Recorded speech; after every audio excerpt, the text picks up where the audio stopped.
Hey guys, hello everyone. So welcome to my channel. The name of the channel is Advait Joshi. Okay so आज हम लोग देखने वाले आज का वीडियो लेक्चर जो है that is a composition of matter. Composition of matter का आपका लास्ट पार्ट हम लोग देखने वाले हैं. ओके सो लास्ट पार्ट मतलब अपने हम लोग ने फाउंडेशन लेक्चर जो देखे थे आपके 8th स्टैंडर्ड के केमिस्ट्री फाउंडेशन लेक्चर 2 हुए थे. तो वहाँ पे हम लोग ने एक फाउंडेशन भी लिए, बेसिक कंसेप्ट भी आपके क्लियर किए एंड साथ ही साथ तो फाउंडेशन थोड़े बहुत तो आपके लेसन से रिलेटेड भी थे. जैसे आपका कॉम्पोजिशन ऑफ मैटर एक केमिस्ट्री लेसन है. हम लोग ने पहला लेसन जो देखा इनसाइड द आइटम था, तो उसमें जो बचे हुए टर्म्स थे ऑलमोस्ट आधा पार्ट तो हम लोग के फाउंडेशन में हो गया, लेकिन आधा जो आपके लेसन से रिलेटेड कुछ पार्ट है तो हम लोग आज की वीडियो लेक्चर में देखने वाले. Okay so hello everyone, myself Advait Dilip Joshi. I am a lecturer for biology and chemistry. आज का लेक्चर थोड़ा अलग टाइप का है, प्रेजेंटेशन पॉइंट ऑफ व्यू से नहीं है. तो प्रेजेंटेशन खाली आपके लिए दिखाने के लिए मतलब यहाँ पे, लेकिन थोड़ा हम लोग पीडीएफ जो मैंने ऑनलाइन जो मेरे नोट्स चलते हैं, हम लोग बोल सकते हैं ऑनलाइन जो मेरा लेक्चर्स चलते हैं, तो वहाँ पे मैं कुछ मेरे स्टूडेंट के साथ जो नोट्स शेयर करता हूँ तो वो पीडीएफ कॉपी में रहते. तो आज हम लोग ज़रा पीडीएफ कॉपी वाले हम लोग देखने वाले प्रेजेंटेशन ये वीडियो आपका. सो हम लोग को सब चीज़ों की आदत होनी चाहिए. तो जैसे लॉकडाउन थोड़ा बहुत ख़त्म हो जाएगा तो I will try to have a lectures with live sessions भी हम लोग लेंगे, वीडियो लेक्चर्स भी लेंगे, लेकिन कुछ पार्ट में मेरा ऐसे भी रहेगा कि वाइट बोर्ड पे भी I will try to solve the particular things and आपको मैं समझाने की कोशिश करूँगा. तो आपको हर चीज़ों की आदत हो जाएगी कि प्रेजेंटेशन भी, कभी कभी पीडीएफ भी एंड कभी कभी आपका वाइट बोर्ड भी. Okay guys, so hello everyone, myself Advait Dilip Joshi. I am a lecturer for biology and chemistry. Okay let's start it. So आप अगर मेरे चैनल को नए रहेंगे so please do not forget to like it, share it and subscribe it and please press the bell icon button so that you can get the latest notification about my videos. Okay guys, so let's move ahead. अभी हम लोग PDF copy की तरफ देखते हैं क्या क्या है. ओके सो ये आपका पीडीएफ कॉपी जो मैं मेरा ऑनलाइन लेक्चर जो चालू है अभी, तो मैं स्टूडेंट के साथ कुछ पीडीएफ कॉपी शेयर करता हूँ कि हम लोग we are basically using any the screen sharing app that is a Zoom या बहुत सारे गूगल मीट ऐप है. तो वहाँ पे तो ऐसे सिखाना तो पॉसिबल नहीं है और वाइट बोर्ड पर ज़रा पॉसिबल नहीं होता अच्छे से लिखने के लिए. So we generally have the we can say lecture sessions by a PDF copy, जो भी अगर पॉइंट डिस्कस करना है कुछ बताने. तो आपका कॉम्पोजिशन ऑफ मैटर जो आपका 8th स्टैंडर्ड का जो लेसन है, तो वहाँ पे आपके कुछ अभी हम लोग आंसर्स कुछ देखने वाले, क्वेश्चन आंसर्स देखने वाले, आपके जो बचे हुए पॉइंट्स थे वो हम लोग देखने वाले. तो देखो यहाँ पे देखो मॉलिक्यूलर फार्मूला, हर एक का मॉलिक्यूलर फार्मूला दिया है. आपका कॉन्स्टिट्यूएंट एलिमेंट उनके नाम दिए हैं, उनका नाम मतलब कैसे नेम है, symbol and your valency. Okay देखो पहला आपका देखो क्या है, that is a KCl. KCl मतलब क्या है आपका पोटेशियम क्लोरीन, उसका आपका नाम दिया है. सिंबल देखो आपको क्या है, K&Cl एंड वैलेंसी. ऐसे बहुत सारे देखो आगे हाइड्रोजन ब्रोमीन है, उसका भी सिंबल लिखना है आपको एंड आपकी वैलेंसी लिखनी है. ये एक इंपॉर्टेंट टेबल है मतलब हम लोग बोल सकते हैं, क्योंकि आपको अभी 8 में दिया है. 8 में दिया क्योंकि आप वही, अगर आपको सिंबल आपको अच्छे से याद रखना है, उसके नेम, उसका नाम याद रखना है, मोलिकुलर फार्मूला याद रखना है एंड वैलेंसी याद है. वैलेंसी याद नहीं रहेगी तो भी चल सकता है, नो प्रॉब्लम, बट आपको symbol, name and molecular formula आना चाहिए. So it is assume when you go in your higher standards like your 9th में आप जाओगे, 10th में जाओगे, 11th में जाओगे, तो आपको टीचर्स या बाकी की जो स्कूल या कॉलेजेस वाले रहेंगे, जब आप दूसरी जगह जाओगे, आपके स्कूल वाले जो टीचर्स या कॉलेज वाले टीचर्स रहेंगे वो एज्यूम क्या करेंगे कि आपको ये सब पता है. ओके सो ये अच्छे से देखना चाहिए. तो आप स्क्रीनशॉट भी ले सकते हैं एंड आपके नोटबुक में आपके एक नोट्स आपकी तैयार हो जाएगी. So you have to write it. So आप एक लिख के लेना, एक बार लिखो. I always say to my students की स्मार्ट स्टडी करो, हार्डवर्क मत करो, कि एक ही बार लिखो अच्छे से मतलब याद करके, तो आपको लाइफ टाइम याद रहे. ओके सो आपका KCl पोटेशियम क्लोरीन, उसका सिंबल वैलेंसीज दिए, उसका नाम दिया है, मोलिकुलर फार्मूला दिया है. HBr है hydrogen bromine, MgBr2 magnesium bromine, K2O potassium oxygen, NaH sodium hydrogen, CaCl2 calcium chlorine, CCl4 carbon chlorine, hydrogen iodine, hydrogen sulphur है, सोडियम सल्फर है मतलब H2S, Na2S मतलब आपका sodium sulphur, FeS ion sulphur and BaCl2 that is a barium chlorine. Okay ये मैं आपको नहीं बताऊंगा फिर से, क्योंकि हम लोगों ने देखा है आपका वैलेंसी, ये आपका लास्ट लेवल वैलेंसी है, ये आपका सिंबल है. सो ये अच्छे से एक बार देख लो क्या क्या है. अगर कोई अगर वीडियोज़ देख रहे हैं तो please take a screenshot of it. Okay so let's move ahead. अभी आगे देखते हैं हम लोग. आगे we are going to discuss some important questions, क्योंकि ऑलमोस्ट आधा पार्ट जो है ये वी कैन से 80 या 90% हम लोग का पूरा चैप्टर आपका हो गया है आपके फाउंडेशन कोर्सेज में. तो जो आपने अगर कंपेयर करोगे आप आपका लेसन एंड आपके जो फाउंडेशन कोर्स का हम लोगों ने जो लेक्चर्स लिए वीडियो लेक्चर्स, उसमें आधा पार्ट तो ऑलमोस्ट कंप्लीट हुआ है। लेकिन हम लोग अभी आज इंपॉर्टेंट क्वेश्चन डिस्कस करने वाले हैं, ये आपके टेक्सचुअल क्वेश्चन से फॉर द स्टेट बोर्ड। सो यहाँ पे देखो, a solid matter has the properties of definite shape and volume, कि सॉलिड जो आपका मैटर रहता है ये आपकी उसकी प्रॉपर्टी मतलब हम लोग बोल सकते हैं सॉलिड मैटर की प्रॉपर्टी डेफिनेट क्यों रहती है शेप एंड वॉल्यूम। अभी देखो बहुत ईजी है, क्या है पहला पॉइंट, इंटरमोलिकुलर फोर्सेस। जैसे हम लोगों ने पहले फाउंडेशन में देखा था, इंटरमोलिकुलर फोर्सेस सॉलिड में, लिक्विड में, गैसेस में कैसे रहते हैं। तो यहाँ पे देखो सॉलिड मैटर में कैसे रहते हैं, बहुत स्ट्रांग रहते हैं। ओके, बाद में पार्टिकल जो रहते हैं कैसे एक दूसरे से बहुत नज़दीक रहते हैं, तो जितना भी वाइब्रेशन हो जाए उनकी पोजीशन वो नहीं छूटते, फिक्स पोजीशन पे रहते। सो ये पार्टिकल जो रहते हैं मूव नहीं हो पाते फ्रीली, या कोई दूसरी जगह ऑक्यूपाई नहीं कर पाते। इसके लिए आपका सॉलिड मैटर जो है always has the property of your definite shape and volume. Okay, so I hope you understand this question very well. तो आपका टेक्सचुअल क्वेश्चन ही है, तो मैंने सिर्फ आपको एक्सप्लेन किया कि क्या है। तो कैसे याद रखोगे, इंटरमोलिकुलर फोर्सेस स्ट्रांग रहता है, साथ ही साथ जो पार्टिकल्स रहते हैं बहुत नज़दीक रहते हैं, तो चाहे कितना भी वाइब्रेशन हो जाए वो फ्रीली मूव नहीं हो पाते या दूसरी जगह ऑक्यूपाई स्पेस नहीं कर पाते। That's why your solid has a properties of definite shape and volume. आगे नेक्स्ट क्वेश्चन देखते हैं। Your next question is, hydrogen is combustible, oxygen helps combustion, but water helps to extinguish fire। Hydrogen कैसे है, मतलब आग, we can say flammable gas है, hydrogen जल सकता है। मतलब अगर आपको फायर इन्वेंशन करना है या फायर मतलब अगर कोई आपको गैस जलाना है तो गैस के लिए आपका हाइड्रोजन ही कंबस्टिबल है। ऑक्सीजन कैसे, कंबशन, ऑक्सीजन क्या करता है, आग भड़काने का काम करता है। जैसे एग्जांपल, अगर कई फैक्ट्री, इंडस्ट्री या कई जगह, कई बिल्डिंग में अगर आग लगी है, तो हम लोग बोलते हैं कि जब तक आपकी जो हम लोग बोल सकते हैं फायर ब्रिगेड नहीं आती, तो जितना वो लेट करेगी उतना वो आग भड़कती है। तो आग कैसे भड़कती है, क्योंकि आपके ऑक्सीजन कहाँ पे प्रेजेंट है, एटमॉस्फेयर में। तो ऑक्सीजन क्या करता है, और भड़काने का काम करता है। एंड वाटर क्या करता है आपका, वाटर, लेकिन दोनों जब ये कंबाइन होते हैं तभी हम लोग बोल सकते हैं कि जब ये दोनों कंबाइन हो तो दोनों की प्रॉपर्टीज हम लोग बोल सकते हैं मिल जाती है, नई प्रॉपर्टी बन जाती है। दैट इज योर मिलने के बाद एक्सटिंग्विश। एक्सटिंग्विश मतलब क्या, आपका एक्सटिंग्विश दैट इज आग बुझाने का काम करती है। ओके, सो ये आपको आंसर में दिया है। ये वाले आंसर में क्या है, तो आपका देखो water and oxygen and hydrogen का रेशियो कैसे रहता है, 8:1, मतलब ऑक्सीजन के 8 एंड हाइड्रोजन के 1 मॉलिक्यूल्स।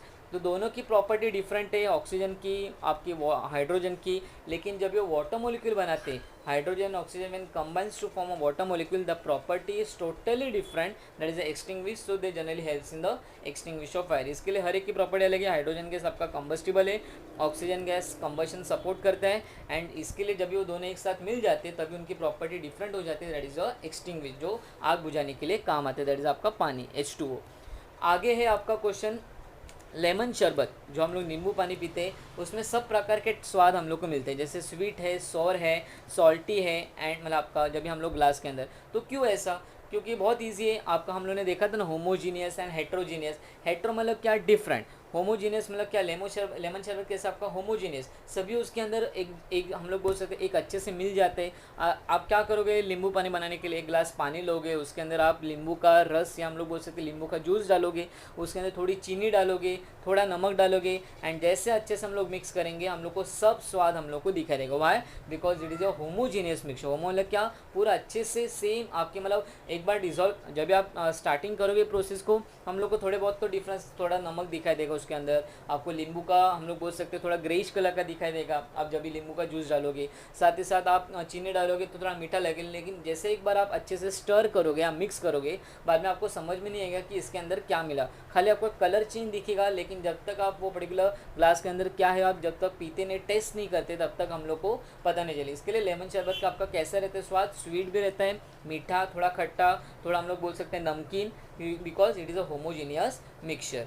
ओके, आगे क्वेश्चन से आपका constituent substance of a colloid cannot be separated by ordinary filtration. हम लोगों ने आपके इसमें देखा था फाउंडेशन लेक्चर में, आपके 8th स्टैंडर्ड के केमिस्ट्री के फाउंडेशन लेक्चर 2 में देखा था हम लोगों ने कि कोलॉइड क्या है आपका, हेट्रोजीनियस। कोलॉइड मतलब कि उसमें बहुत सारे छोटे मोटे बड़े पीसेस रहते हैं। हेट्रोजीनियस मतलब क्या, डिफरेंट। ओके, उसमें बहुत which consist of your tiny particles are disperse in a suitable medium. Okay, तो डायमीटर कैसे इन पार्टिकल्स का, 10⁻⁵। और पोर जो आपका, तो पोर्स आपकी जो फिल्टर पेपर का जो हम लोग बोल सकते हैं छोटे होल्स रहते हैं फिल्टर पेपर का, the pores of an ordinary filter paper are larger. इनके फिल्टर पेपर का कैसे पोर्स लार्जर है than the particles of colloid, so these allows the particles to pass through the paper. मतलब क्या, आपके जो पार्टिकल्स हम लोग बोल सकते हैं कोलॉइड के, कोलॉइड मतलब डिफरेंट डिफरेंट टाइनी पार्टिकल्स रहते हैं, उनका एक तो साइज़ बहुत कभी छोटे कोई बड़े रहते हैं, so they are called the colloid. And जो फिल्टर आप करोगे, फिल्टर करने के बाद आपकी जो फिल्टर पेपर की जो पोर साइज़ रहती है जहाँ से हम लोग फिल्टर करें तो उसकी साइज़ भी बड़ी रहती है। इसके लिए वो अलाउ करते हैं ये पार्टिकल्स को आने के लिए। इसके लिए आपके कोलॉइड पार्टिकल्स को सेपरेट करना मुश्किल है, because it is a heterogeneous mixture. मतलब ऑलमोस्ट पूरा नहीं कि पूरा आपका फिल्टर नहीं होगा, कुछ पार्टिकल जो छोटे रहेंगे वो अटक जाएंगे, कुछ बड़े रहेंगे हम लोग बोल सकते हैं वाटर, कुछ नॉर्मल मीडियम साइज़ करेंगे या वो पोर साइज़ करेंगे जो आपके फिल्टर पेपर का है, वो इजीली पास हो सकते हैं।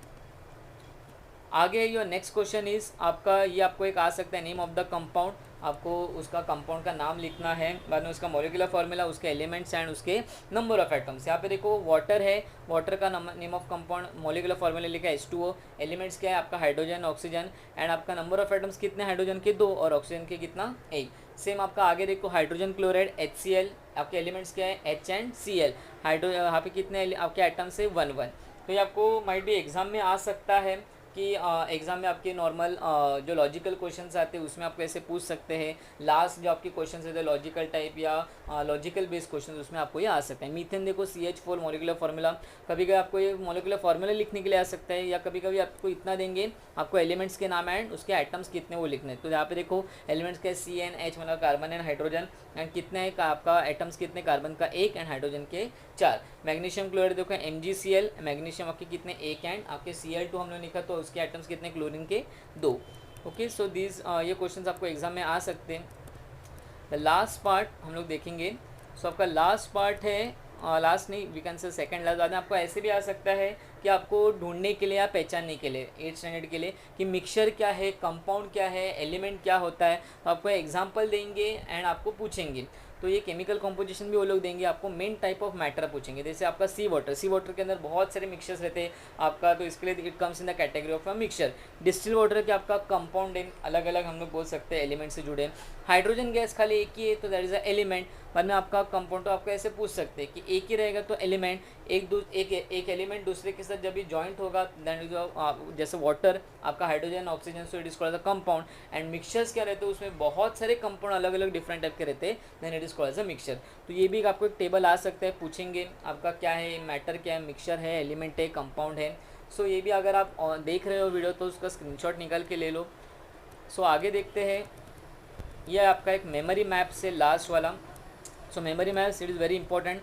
सो आपका क्या है, मैटर हम लोगों ने देखा था आपके फिजिकल एंड आपका केमिकल। फिजिकल में क्या रहता है आपके सॉलिड मतलब हमने देखा था उसका क्या है, डेफिनेट शेप, वॉल्यूम, आपका गैस क्या है, लिक्विड क्या है। ओके, ये हम लोगों ने पहले आपके लेक्चर्स में देखा है आपके फाउंडेशन में। बाद में आपका केमिकल में क्या रहता है, आपका एलिमेंट रहता है, कंपाउंड रहता है एंड मिक्सचर रहता है। एलिमेंट में 2 प्रकार के रहते हैं, मेटल्स रहते हैं, नॉन मेटल, 3 प्रकार के, sorry, metal, non metal and metalloid. Metal मतलब क्या, जिसमें मेटेलिक प्रॉपर्टी है, लस्टर, शाइन हम लोग बोल सकते हैं। नॉन मेटल मतलब क्या, जिसमें लस्टर, शाइन नहीं रहता है। एंड मेटलॉइड मतलब क्या, दोनों प्रॉपर्टी रहते हैं, मेटल्स एंड नॉन मेटल की। कंपाउंड में हमने देखा था आपका ऑर्गेनिक क्या है, आपका इनऑर्गेनिक क्या है, आपका कॉम्प्लेक्स क्या है। ओके, ये देखा था। मिक्सचर्स में हमने देखा था होमो मतलब सेम, हेट्रो मतलब डिफरेंट। ऑर्गेनिक मतलब क्या, जो किसके अंदर आपका कार्बन कंपाउंड प्रेजेंट है या कार्बन एटम प्रेजेंट है, that is called organic. Inorganic मतलब क्या, जिसमें आपका कार्बन प्रेजेंट नहीं है। एंड कॉम्प्लेक्स मतलब क्या, उसमें बहुत सारे आपके ऑर्गेनिक इनऑर्गेनिक का हम लोग बोल सकते हैं एक मिश्रण, या हम लोग मिक्सचर बोल सकते हैं। They are complicated mixture is called as a complex compound. जैसे आपका क्लोरोफिल है जो आपके प्लांट्स के अंदर प्रेजेंट रहता है, basically for which helps in the photosynthesis. आपका जो आता है हीमोग्लोबिन हम लोग के ब्लड के अंदर प्रेजेंट है, जो that is we can say a protein जो आपके खून को लाल कलर देने का काम करता है। So that is complex compound. बाद में ये देखा था, ये देखने के बाद हम लोगों ने मिक्सचर्स, उसमें सॉल्यूशन में हमने देखे थे हम लोगों ने solvent and solute. Solute and solvent में क्या फ़र्क है, आपका सॉल्वेंट मतलब क्या, जिसके अंदर आप कुछ डिसॉल्व कर रहे हो, एंड सॉलिड मतलब क्या, जो चीज़ आप उसके अंदर डालो जो डिसॉल्व हो रही है। ओके, ये देखा था बाद में सस्पेंशन एंड कोलॉइड्स देखे थे। सस्पेंशंस क्या रहते हैं, आपका मिक्सचर, अगर पानी उसके अंदर मैंने लकड़ी का भूसा डाला है, सॉडस्ट डाला। एंड आपका कोलॉइड्स क्या रहते हैं, आपका फॉग है, मिल्क से, अभी मिल्क के अंदर कोलॉइड्स मतलब क्या, उसके अंदर बहुत सारे आपके फैट्स है, आपके प्रोटीन से, so they are called the colloid. And suspension मतलब क्या, एक पर्टिकुलर आपका पानी या कोई भी लिक्विड है जिसके अंदर आप ऊपर से अगर कुछ डालते हो, जैसे आपका सॉडस्ट, पानी एंड सॉडस्ट, तो हम लोग that is called the suspension. So this is your memory maps. Okay, so thank you, I hope you understand it very well. ये आपका अगर इसको भी स्क्रीनशॉट चाहिए तो आप निकाल सकते हो। So here we end with your chapter called as a we can say a composition of matter for the 8th standard. Okay guys, so thank you, have a good day ahead.